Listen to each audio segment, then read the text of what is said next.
குறிப்பாக மஸ்ஜித் அல்லாஹுடைய இந்த இறையெல்லாம் இந்த இங்கு நம் வெறும் தொழுகை மட்டுமல்ல, இங்கு அல்லாஹுடைய குர்ஆன் ஓதப்பட வேண்டும், மேலும் இங்கு அல்லாஹுடைய திக்ர் நடைபெற வேண்டும் மற்றும் இந்த பகுதியிலுடைய எல்லா வகையான மக்களுக்கும் இந்த பள்ளியிலிருந்து இந்த இடத்திலிருந்து அவர்களுக்கு ஒரு நல்ல தீர்வுகளும் நல்ல நிலைகளும் அல்லாஹ் தஆலா அவர்களுக்கு கொடுப்பான் என்பதில் எந்த சந்தேகம் இல்லை. உண்மையிலே நம்முடைய வாழ்க்கையினுடைய அதாவது நம்முடைய மொத்த வாழ்க்கையினுடைய ஒரு மையப்புள்ளியே மஸ்ஜிதாக பள்ளியாசலத்தான் இருந்து கொண்டிருக்கிறது. ஒரு முஃமினுடைய வாழ்க்கை காலையில் சுபூத்துவதற்கு பிறகு அவர் எப்பொழுதும் நுகர் வரும் என்று எதிர்பார்த்து கொண்டிருப்பார். அப்புறம் நுகருக்கு பிறகு அசர், அப்புறம் மகரிப், அப்புறம் இஷா என்று ஒரு நேரமும் அவருடைய எண்ணங்கள் மஸ்ஜிதை சுற்றி கொண்டே இருக்கும். அதனால் பொதுவாக திருகைக்கல் என்று சொல்வார்கள். நம்முடைய ஒரு மூமியினுடைய கல்வி பள்ளியையே சுற்றி கொண்டே இருக்கும் என்று சொல்வார்கள். இப்படிப்பட்ட உயர்ந்த இடத்தில் இருக்கின்றது. உண்மையில இந்த நேற்றிலிருந்து இங்கே வர வேண்டும், கலந்து கொள்ள வேண்டும் என்ற ஒரு மகிழ்ச்சி ஏற்பட்டுக் கொண்டே இருந்தது. நேற்று பிள்ளைகள்லாம் மதரசாவில் பிள்ளைங்க உட்கார்ந்தாங்க. ஒரு புகாரி ஷரீஃப் பாடம் நடத்தும் போது ஒரு ஹதீஸ் வந்துச்சு. அந்த ஹதீஸ் தொழுகையை பற்றி வந்துச்சு. அதில் ஹஜ்ரத் ஸல்லல்லாஹு அலைஹி வஸல்லம் தொழுகையில் நிற்கிறாங்க. திடீர்னு தொழுகையில் கொஞ்சம் முன்னால் போகிறாங்க, எதையோ வாங்குறது மாதிரி எடுக்கிற மாதிரி போகிறாங்க, அப்புறம் பின் வாங்குறாங்க. இது தொழுகையில் நடக்காத ஒரு நிகழ்வு. தொழுகை முடிஞ்சதுக்கு பிறகு சஹாபாக்கள் கேட்குறாங்க, யாரை சொல்லலாம், தொழுதுகிட்டு இருக்கும்போது அதை தாங்கள் கொஞ்சம் முன்னேறி எதையோ வாங்குவதை போன்று சென்றீர்கள், பிறகு சற்று நேரத்தில் திரும்ப பின் வாங்கினீர்களே, என்ன காரணம்?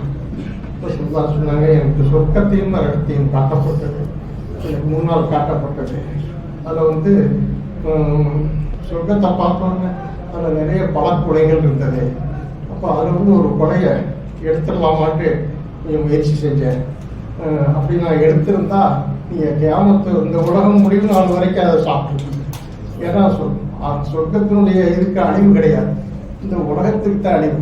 இந்த எல்லா வஸ்துவுமே தோன்றும் அழியும் எல்லாமே. ஆனால் ஆகத்து அப்படி இல்லை, அது எது தோன்றியதோ அதுக்கு அழிவே கிடையாது. அதனால் அப்படி நினைச்சேன். ஆனால் அல்லாவுடைய அனுமதி இல்லை. அதனால் அப்படி இருக்கும்போது திடீர்னு எனக்கு நரகத்தை காட்டப்பட்டது.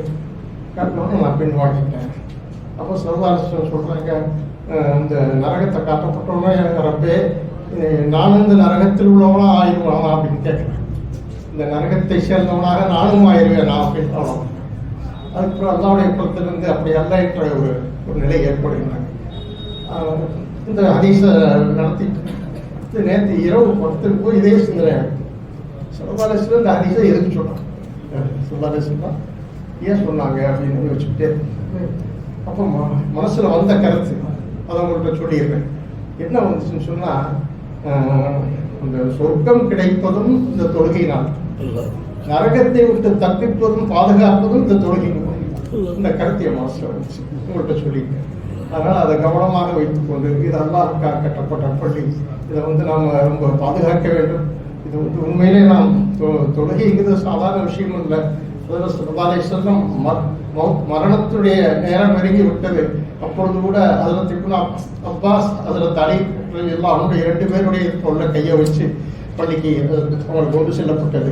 காலுடைய விரல்கள் பூமியிலே போடிட்டு சென்றன என்று சஹாபாக்கள் வாசிக்கின்றார்கள். அந்த அளவுக்கு பள்ளிக்கு போனாங்க.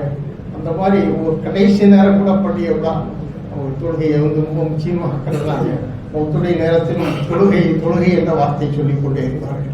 அதனால் இந்த சமுதாயத்தினுடைய வெற்றி தொழுகையில் தான் இருக்கின்றது. உலகத்திலும் சரி ஆகிரத்திலும் சரி சஹாபாக்கள் உலகத்தில் இவ்வளவு பெரிய வெற்றிகளை பெற்றார்கள் என்றால் அதற்கு காரணம் தொழுகை தான். தொழுகையினுடைய எந்த அந்தஸ்து சஜிதாவில் இருக்கின்றது.